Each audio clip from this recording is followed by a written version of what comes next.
Hello, this is the UCLA Housing Voice Podcast, and I'm your host, Shane Phillips. Each episode, we discuss a different housing research paper with its author to help our listeners better understand how to build more affordable and equitable cities. Our guest this time is Professor Adam Millard-Ball of UCLA, and my co-host is Mike Manville. Today we're talking about how the built environment, and especially parking, affects the transportation choices that people make. While that might sound like more of a transportation question than a housing one, it's housing and land use policy that determines how much parking gets built in pretty much every city in North America. We've known for a long time that things like limited parking availability and high quality transit service are associated with less driving and more transit use. But it's been surprisingly difficult to establish a clear causal connection between these things. Does someone drive less than the average person because they live in a building with limited parking? Or do they live in a building with limited parking because they drive less than average?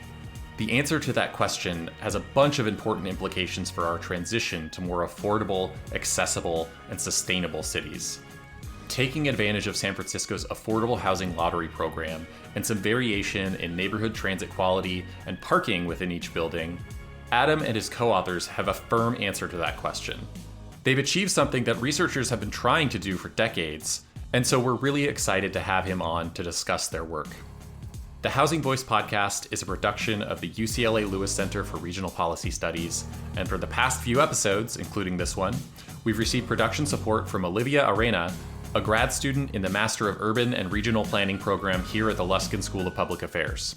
Thank you so much, Olivia. We really appreciate your help. If you want to help the show, you can give us a 5-star rating and a review. And if you have any feedback or ideas for the show, you can email me at shanephillips@ucla.edu. Let's get to our conversation with Professor Adam Millard-Ball.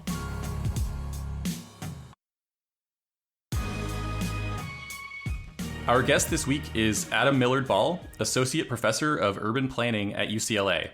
Adam joined our faculty, I think, about a year ago, and we're really excited to finally have him on the podcast. So welcome to the show, Adam, and a belated public welcome to UCLA.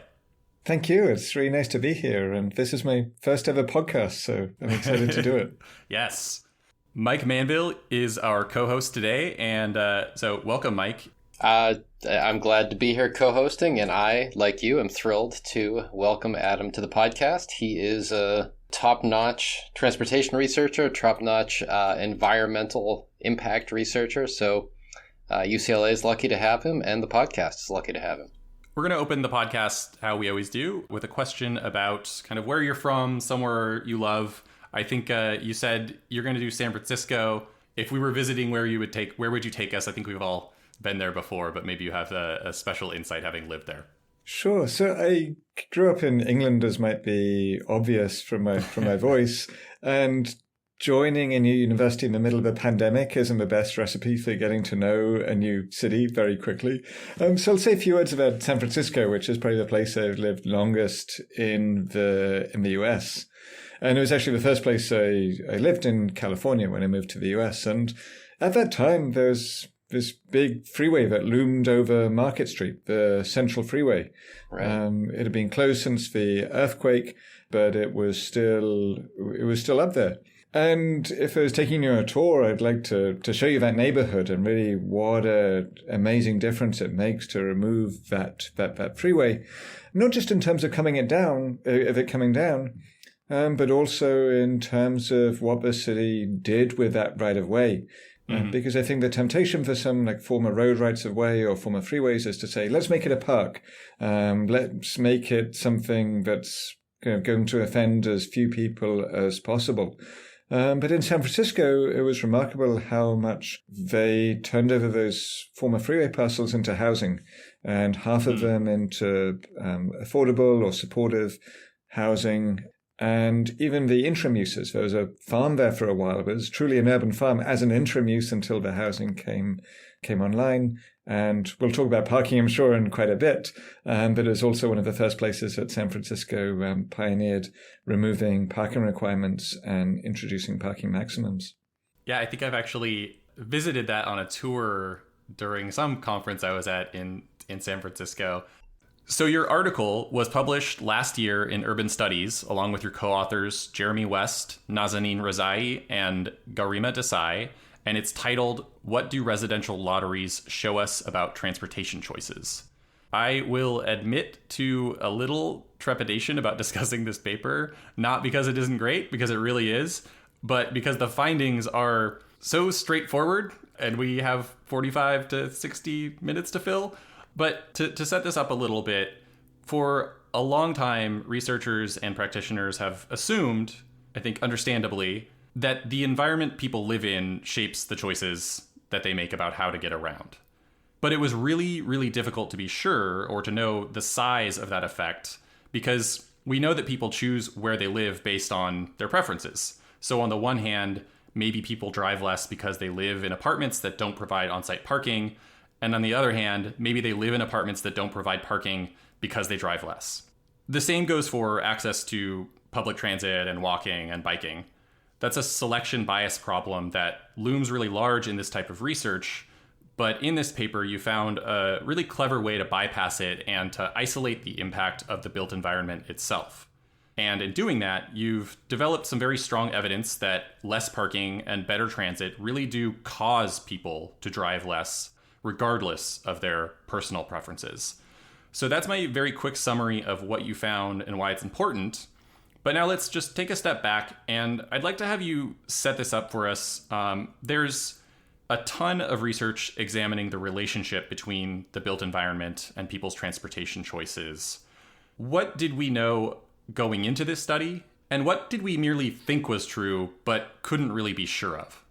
So something we know a lot about before the study and after the study, and there's literally thousands of studies, perhaps even tens of thousands of studies on the link between the built environment, so how walkable a neighborhood, how much transit, how dense, what's the mix of uses, and how people get around. And so there's pretty consistent findings that emerge from that research that, in dense, mixed-use, walkable places, people drive less. Where transit is better, people drive less. In walkable neighborhoods, people drive less. And so there's a lot of evidence to support that. And so you might think, okay, why did you need to go and do this study? But there's been this nagging doubt, how much of this relationship is due to that type of self-selection that you just talked about, and how much is a causal impact? How much is people who like to walk or like to ride a bus moving to walkable, transit-rich neighborhoods, and how much is the built environment itself exerting a change on how people decide to get around? And then what I think is particularly missing from that literature is the role of parking. And it seems to make sense intuitively that if you have more parking in a building, people are going to own more cars and people are going to drive them more. But that's really hard to demonstrate in practice for a couple of reasons. First, the data. Density is really easy to measure and obtain. Parking data is a notorious pain to get and to manage. Like, very few cities know how many parking spaces there are in their buildings.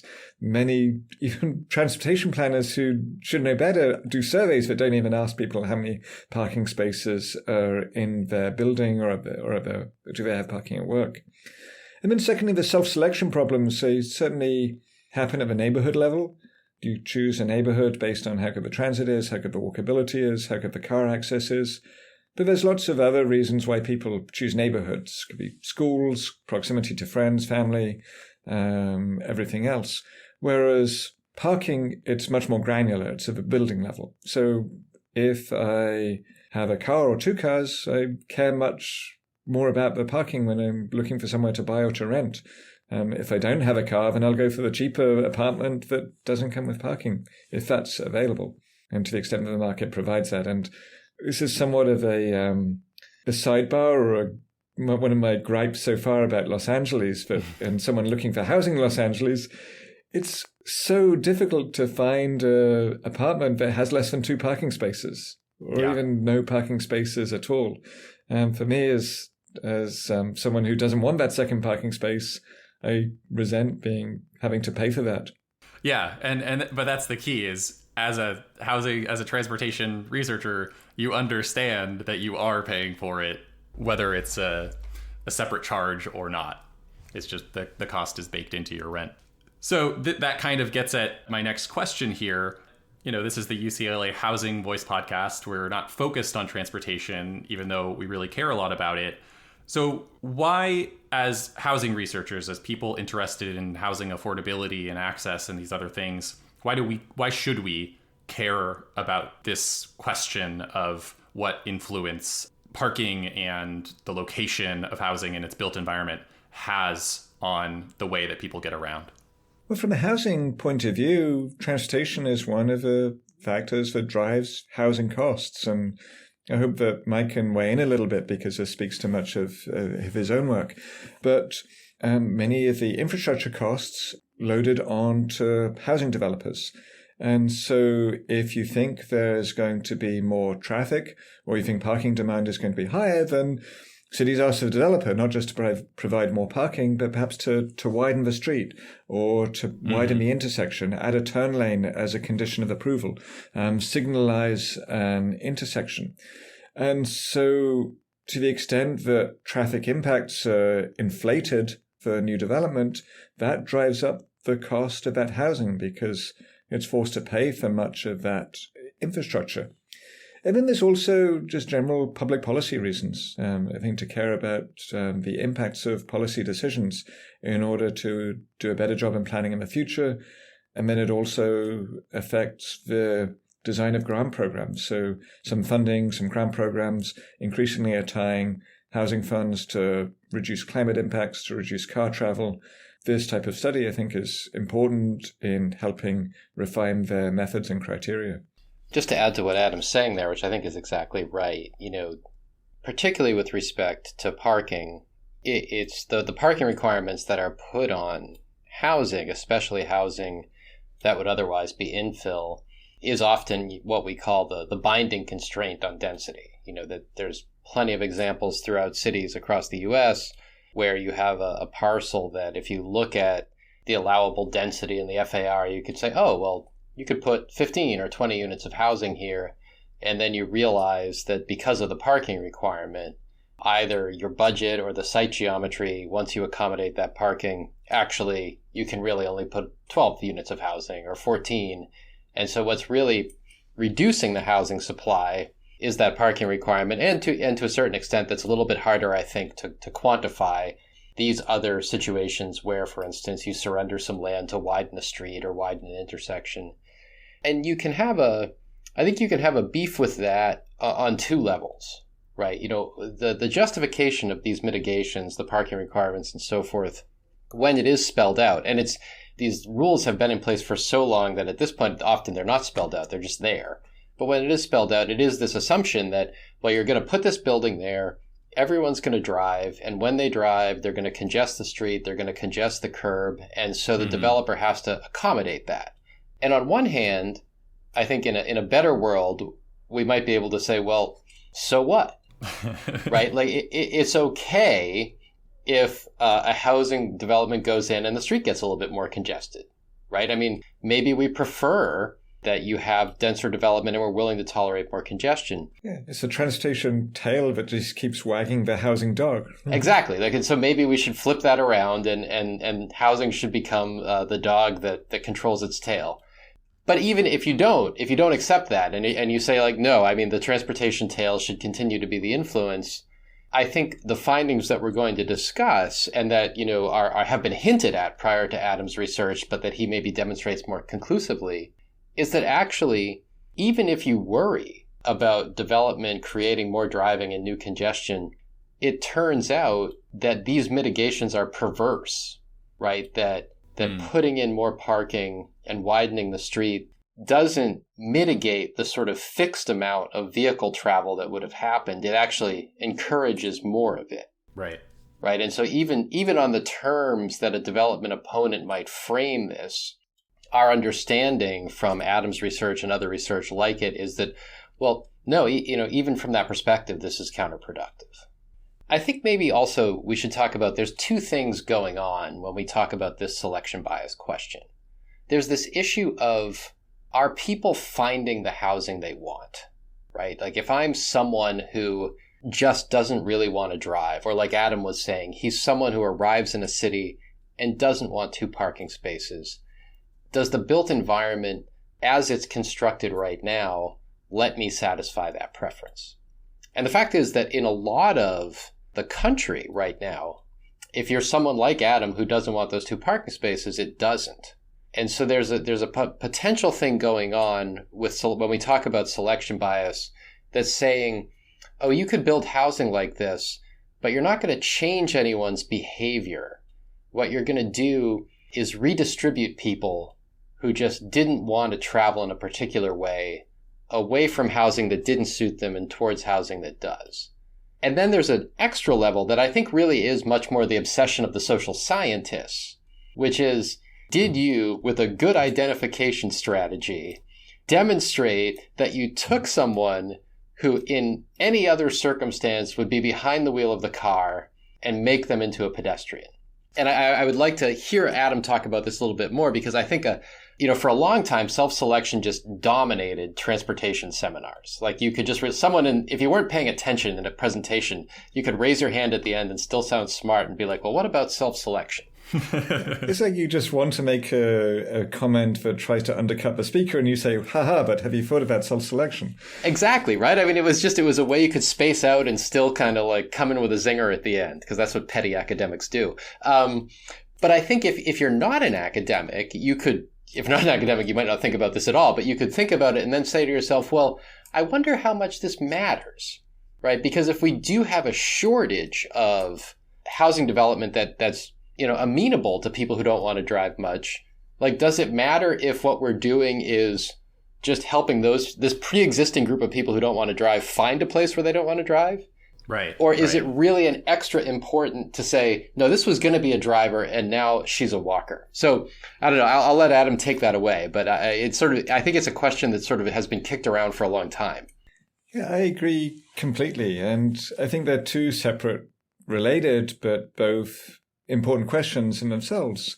And absolutely, I don't think it's that controversial to say that public policies that make people happier are a good thing.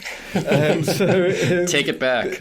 And so if some people like living in a walkable neighborhood and don't want to pay for a second parking space or any parking space, and they don't have access to that housing right now, then building more of what people want, like it's absurd that cities are standing in the way of that and forcing developers to build products which are really not what people want.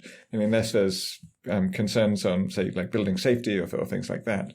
Right. It's sort of like a two-step or two-phase issue, where it's like, let's first just satisfy everyone's existing demand. Like, we're not even there yet. And so this question, while important, of like, for people who have different preferences, is this enough to change their behavior in ways we deem socially beneficial? Like, it's an important question, but it only becomes really important, I think, after we've built enough of this type of housing so that people who have a preference for walking more, biking more, taking transit more. I realize I'm sort of undercutting the importance of your findings here as we're talking about it, but like it is really important. Yeah. I'm going to get to that. I'll get to why I think they're important in a moment. And I mean, it's not so much that you're undercutting it. I think I guess one way to put it is that in the situation that a lot of cities are in, the causal mechanism is very important, but a lot of progress could also be made just working within a framework of we have a lot of unsatisfied preferences.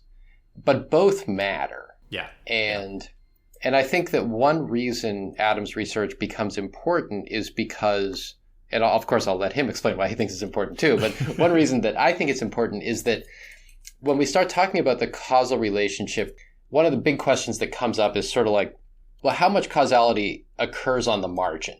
Right, as we slowly change a neighborhood, as we slowly change the kind of environment people are in, because most people, if you just kind of explain it to them at an extreme, they understand, right? You talk to someone who lives in Iowa and they took a vacation with their family in Manhattan.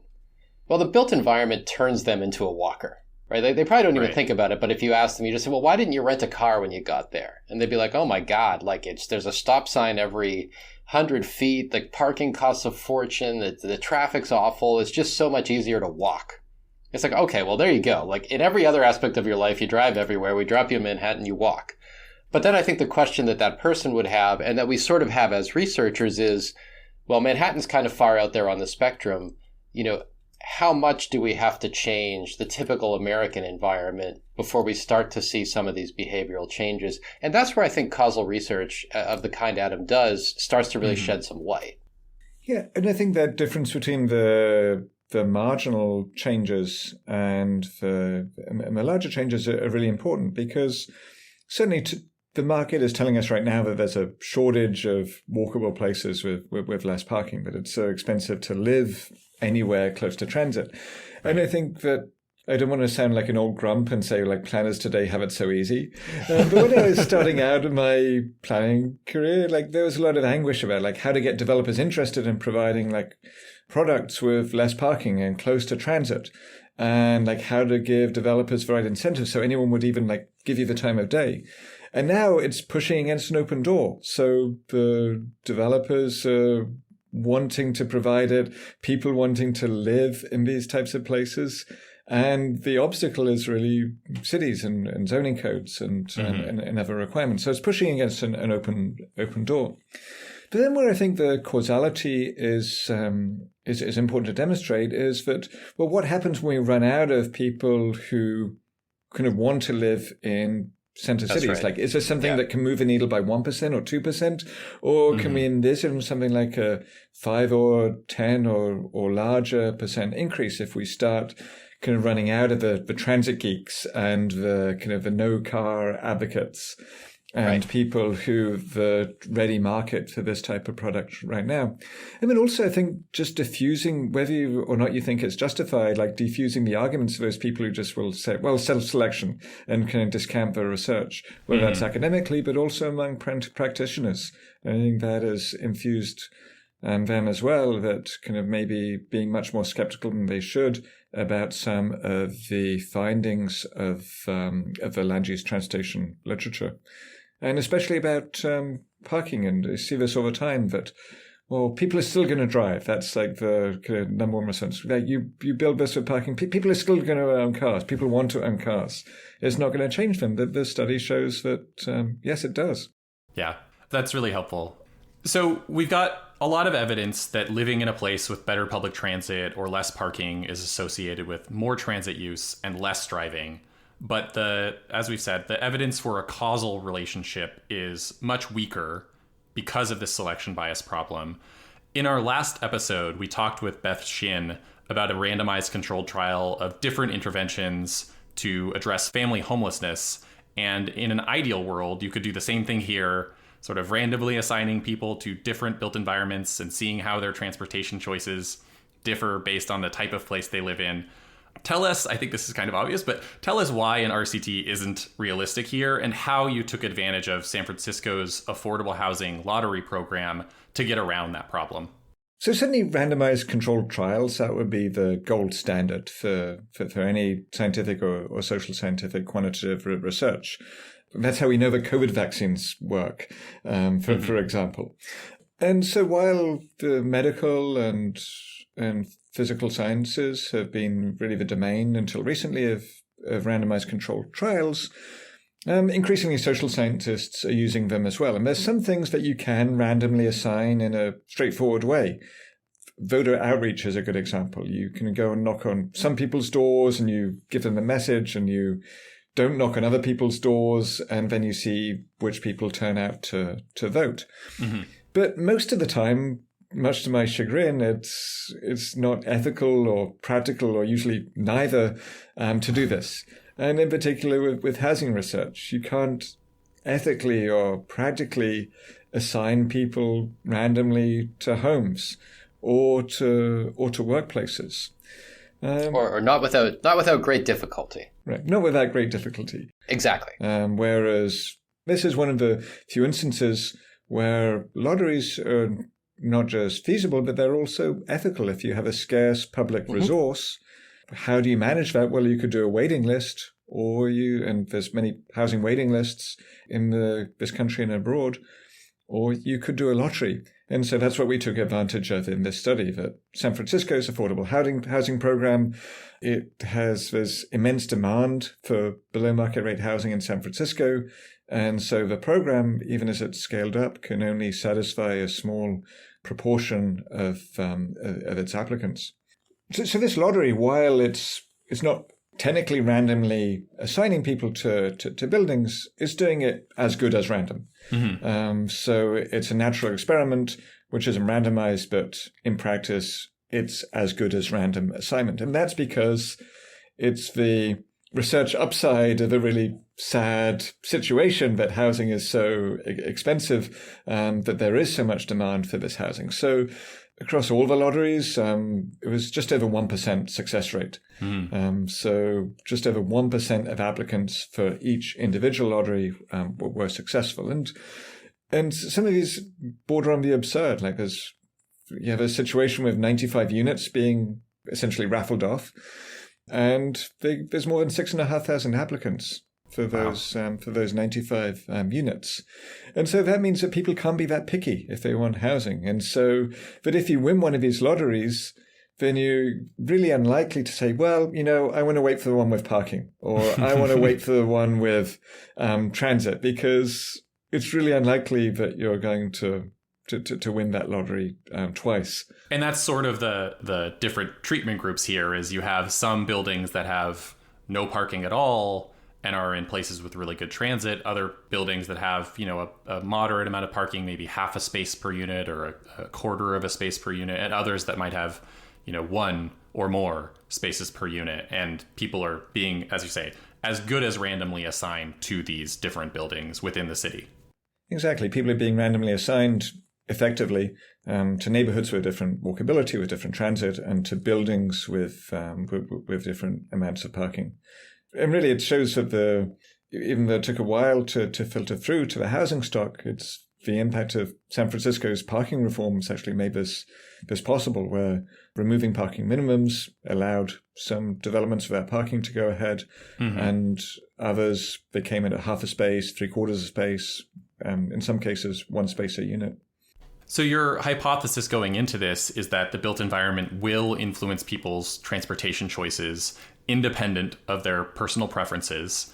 So if you had 2 people who were the same in every way, and you assigned one to a building with no parking in a neighborhood with great transit, and the second person to a building with lots of parking in a neighborhood with bad transit, the first person would use transit more and they would drive less than the second one. What did you actually measure to test out that hypothesis, and what did you find ultimately? So the nice thing about both randomized experiments, but also natural experiments like this, is that once you have this natural experiment, the research process is actually much simpler than in most cases.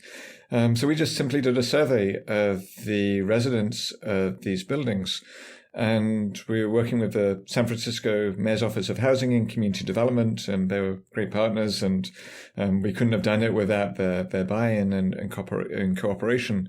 So we sent people postcards where we had email addresses. We sent them a link to an online survey in 4 languages.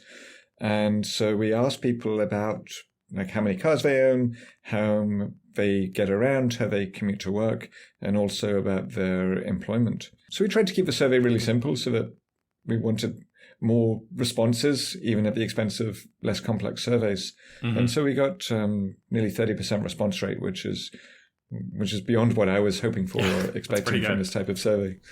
Yeah, it's great. So what was the effect, and sort of how big was the effect based on transit quality and the amount of parking in these buildings? So there's an effect. So that was the first order of business. It was measurable. Check, and which for the self-selection crowd might not have been quite as obvious. And especially for the parking self-selection crowd might not have been as obvious. But moving someone from a less walkable to a walkable neighborhood, or from a building with parking to one without parking, it changes how they commute, how they travel for other trips, and how many cars they own. And so, you might say that's not surprising, but for people who think that the whole effect of the built environment is because of self-selection, that hopefully goes some way to convincing them that self-selection is not the whole story. Mm-hmm. And then in terms of is this a big effect? Well, it depends on what you think is big, but it's certainly measurable, and it is, I think it's substantively important that, say, if you move someone from the transit accessibility, the outer Sunset, that's a really suburban neighborhood with lots of parking, not great transit, in San Francisco, to Potrero Hill, which is a inner suburb, one of the kind of denser inner rings, and that's actually of a citywide median. There's a 6.5 percentage point increase in transit mode share rather than car.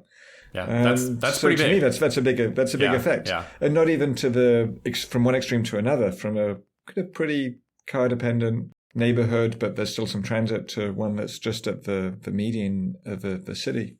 And you were actually looking at the metric of transit quality on the one hand, transit quality, accessibility, whatever you want to call it, and then parking in the building on the other. And obviously those combine in some sense, but correct me if I'm wrong, but the impact of having less parking in your building was greater. So that it increased transit ridership more than improving the quality of the transit, actually. Absolutely. And that was perhaps the biggest unexpected finding for me, was just how dramatic that comparison was, that parking mattered more than twice as much as transit in determining whether people to take transit or drive. And so that these sticks in terms of like making car use less subsidized and have a bigger impact than making transit frequency and accessibility better. Yeah, and I think it's worth emphasizing that that's a pretty consistent finding with previous research, that actually making it harder to drive, including harder to park, seems to have a greater impact on the way that people get around than improving the quality of transit does, which is a little, I don't know, kind of disappointing in a way, but I think that's pretty consistent. Mike, maybe you have some other examples you can point to of that. I'm thinking of like the parking cash out, which is sort of an example of that, but I know there's others. Yeah, there was a great paper maybe 7 or 8 years ago that Dan Chapman at UC Berkeley wrote about transit-oriented developments. That the title was, does Todd need the T? Which basically said that actually if you just had a kind of dense walkable neighborhood, it almost didn't matter if there was, in his example, a rail station there, because you would actually see, more walking and more moving around outside of a car and less vehicle miles traveled just because of that built environment. Mm-hmm. And I think, it is sort of, it might be, I guess it could be interpreted as being sort of discouraging if you're a transit junkie.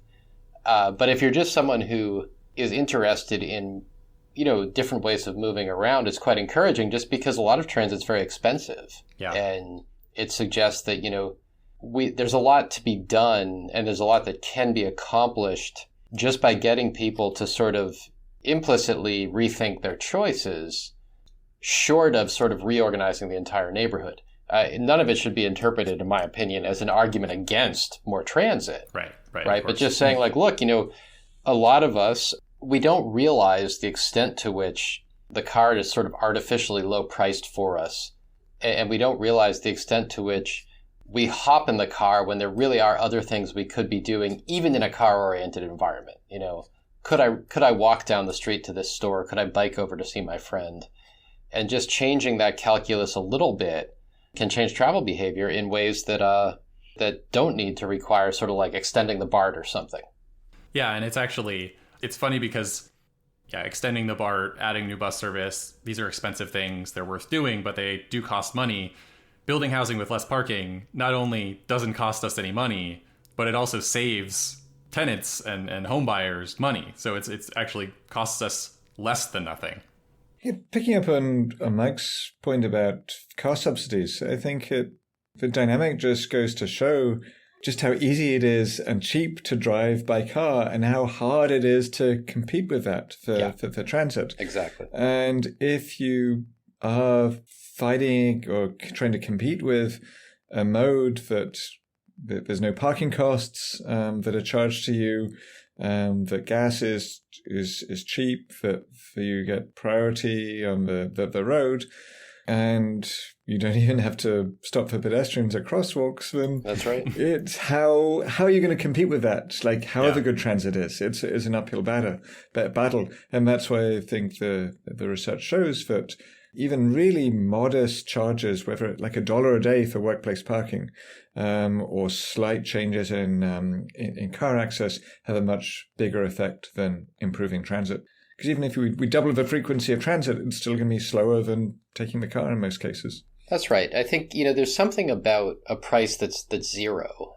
That this is why zero is a special number, right? It's a special number mathematically. You can't divide into it or whatever. But it's also, I think, psychologically, if something is really priced zero, you don't have to be at all mindful about it. And even if it is just $1, suddenly you think about it in a way that you didn't think about it before. Mm-hmm. And Adam's, I guess we're feeding off each other here, but this point, it really is worth emphasizing about the artificial cheapness of driving. And we're going to the podcast is now UCLA Transportation Voices. I'll take us into it. I mean, it just, because right now in Los Angeles and in many other places, there's a lot of discussion about it, in Boston as well. Should we make transit free and get rid of fares? Mm-hmm. And I, there's good and bad arguments for that, and I won't weigh in on it other than to say that the big obstacle to transit use in the United States is not that transit is expensive, right? Because transit is already heavily subsidized. That's not to say there isn't a case for subsidizing it even more. It really is that the other alternative is so cheap and convenient, right? Mm-hmm. The big obstacle is not that it costs $1.75 to get on Metro. It's that if you have a car in Los Angeles, chances are you have free parking where you live, you have free parking where you work, you have free parking where you shop. And even if it was free, that's probably what you do.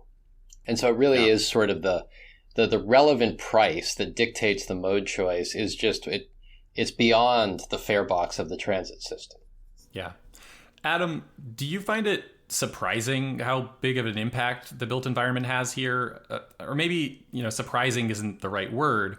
I guess I find it kind of encouraging that these relatively small changes in the places that people live can lead to pretty large shifts in mode choice. And, of course, all the economic and environmental and other benefits that come along with that.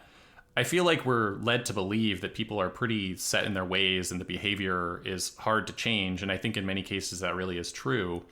But maybe the reason that doesn't apply as much here is just because we're catching people when they're already sort of in the midst of a big life change, almost by definition, because they're moving.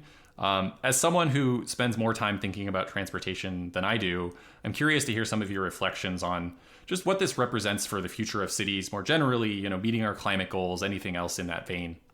Sure.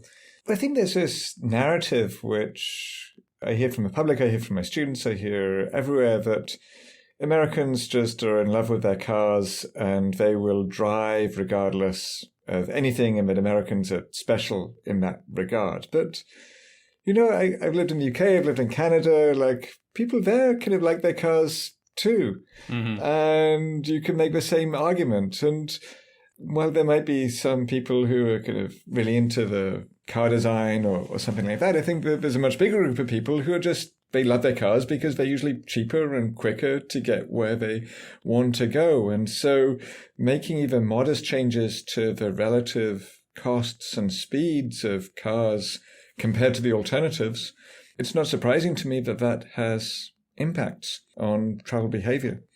And perhaps what I was most surprised of was the findings on how much a building's parking supply or parking ratio affects car ownership and travel, because these buildings aren't banning people from having cars. But there's plenty of parking in San Francisco and other places. And there's a really healthy secondary market. You can go on Craigslist and you can rent a space for a couple of $100s a month. You can park on the street if you're willing to move it every week for street cleaning and pay a token a man for a residential permit. So even these parking-free buildings, they're not car-free. And many of the people who lived in these parking-free buildings, actually 38% of our sample, they still had a car. Mm-hmm. So it's not stopping people who need a car for various reasons or are really attached to their car from having one. It's just making it a little more difficult, a little more expensive, and a little slower, because maybe rather than just riding your building, you have to walk 5 minutes down the street to the space that you rented. The other thing I want to emphasize about Adam's study is that one could listen to what we've said so far and say, oh my goodness, well, but you're just studying a bunch of people who want below market rate housing. Mm-hmm. Of course, they're not going to drive that much. They're low income. And this is the tragedy of San Francisco, right? Which is that it's so expensive that even fairly, by many standards, very affluent people can enter these lotteries, right? I believe the cutoff for entering an affordable housing lottery in San Francisco is over a 6-figure household income. And so this is not, I just want to make sure listeners understand this, we do not have this sort of potentially non-generalizable subsample where we're studying very low-income people who need subsidized housing. And so obviously they're always looking for a way not to drive. They're naturally riding transit. And $200 for a parking spot every month would be unattainable. Yeah, a tremendous burden. I mean, there's some attorneys in this mix probably, right? And so that's important to understand. And I don't know if an attorney is taking a job for under 6 figures in San Francisco, though. There's some bad attorneys, kind of bottom of the class at Berkeley. But that's a fair point. The other thing I want to say, which is it was related to Adam's point that almost 40% of the people they did study did have automobiles, is that people get surprised by these impacts, and I think that's understandable. But part of the beauty of this, and that's sort of hard to appreciate, is that you can get a lot of really meaningful changes in people's behavior without having them turn their lives upside down, right? I think there's sometimes in the public discourse around this, there's this idea that you're going to build a house, build an apartment, some of the housing's not going to have parking. And so for that to do any good at all, the people who move in have to just turn into freakish Earth Day people who would never get in a car. And certainly you do get a lot of bang for your buck in reducing VMT if you do tip someone who was going to own a car into not owning one. Because once you don't own a car, you really don't drive much at all. But as he was saying, if you just now live in a situation where you have to walk 5 minutes to get to your car, there's probably a lot of daily things that are within a 5-minute walk of where you're going. And so suddenly you're just not driving for that trip. Right? And over a lot of people and a lot of time, that adds up. And what doesn't even seem like a big change to you, but it is on a neighborhood level and sort of an aggregate level, a large change in sort of how much people are driving and how much people are using their automobiles. Yeah. And I know, Adam, you probably didn't get to this level of specificity in your survey, but I imagine a lot of the residents who responded and who moved into these affordable homes, they probably moved in with their car, even if it didn't have parking provided. And it might have been sort of over time. They didn't sell it the instant they signed the lease. They might have just kind of realized over time, this is inconvenient. I can get around these other ways. And, 2 months later, 6 months later, maybe by then they don't have a car. But that's not, it was just a transition that made sense. It wasn't necessarily this immediate decision changing their life on the turn of a dime. We didn't get into that in the survey, but absolutely that's reasonable to expect that the first parking ticket is annoying. After the third parking ticket you get in a month, then you just want to be done with your car. So I was pretty surprised to learn that the people assigned to the buildings with less parking who drove less on average were still just as likely to be employed full time. I think a lot of us advocates for better public transit and fewer parking mandates really fervently wish that transit was just as good at providing good access to jobs as cars are. And they certainly can be if we invest enough in it, if we give priority on the streets to buses and complement it with the right land uses. But compared to driving in just about every place in the US right now, and I think this is mostly true of San Francisco even as well, it's unfortunately just not the faster option and doesn't connect you to nearly as many jobs, transit compared to driving. Our colleagues here at the Lewis Center, including our director, Evie Blumenberg, and our very own co-host here, Mike Manville, have done quite a bit of research showing how important car ownership can be for low-income households' economic prospects and access to jobs, all the more so in a place like Los Angeles. So since you didn't find any impact on employment, why do you think that was? Is it just a matter of San Francisco having unusually good transit access compared to most other cities, or do you think there might be some other explanation here? So certainly we did the survey at a time when unemployment was really low, in San Francisco in particular, but also nationally. But also I don't think that these findings are incompatible, because we're studying the effect of having parking in a building, not on whether someone has a car. And as we just talked about, there's lots of other ways to have a car in a parking-free building. You can rent a space nearby. You can park on the street. And if you are in a job where you can't get there by transit, or you're working night shifts when maybe a transit might not run or feel safe, then there's no reason you can't have a car. It's just a little more inconvenient, and maybe you're paying extra for that parking space compared to if you hadn't lived in a building where parking was bundled in with the rent or the sale price. So not providing parking isn't the same as everyone in the building not having cars. And again, nearly 40% of respondents who lived in buildings without parking actually did have a car. We didn't ask where they parked, but again, there's this healthy secondary market in parking in San Francisco. And it's actually a nice segue into one of my gripes with the way that cities often plan for buildings that have less parking, that they then go and say, well, as a condition of this, you need to prohibit the residents from having a street permit, which goes against that flexibility, and is entitled to that street space as much as anyone else, and almost have a greater need for that, to provide that flexibility, that say someone gets a job or has some other change in personal circumstances that mean they need to have a car, then why force this person to move just because you want to reserve the street space for someone else? So, I mean, I understand why cities do that, for kind of expediency, for perhaps overcoming some local opposition, people worried about parking impacts. But from a policy and from a kind of basic human dignity perspective, that seems really misguided to me. Adam's answer is absolutely correct. And what I would add to it is that, Adam has shown that if you put some people in particular environments, some of them might realize they can do without a car.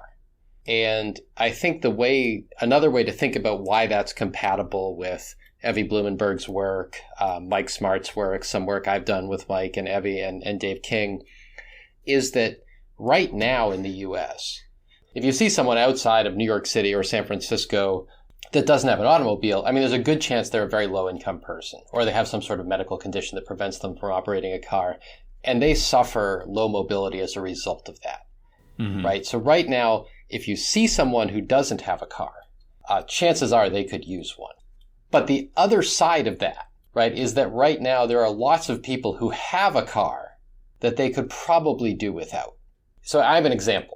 I own an automobile. It's fully paid off. I have an apartment building in West Hollywood with bundled parking. So if I got rid of it, I would save nothing on my rent.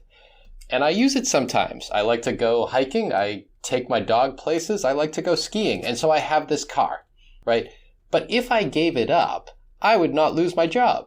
I would not see my income reduced. I would suffer some minor inconvenience, right? And so the reason these two, and I think it's important, right? There's a lot of people in the United States who have a car they don't need. There's an even larger number of people who have a car and use it more than they have to.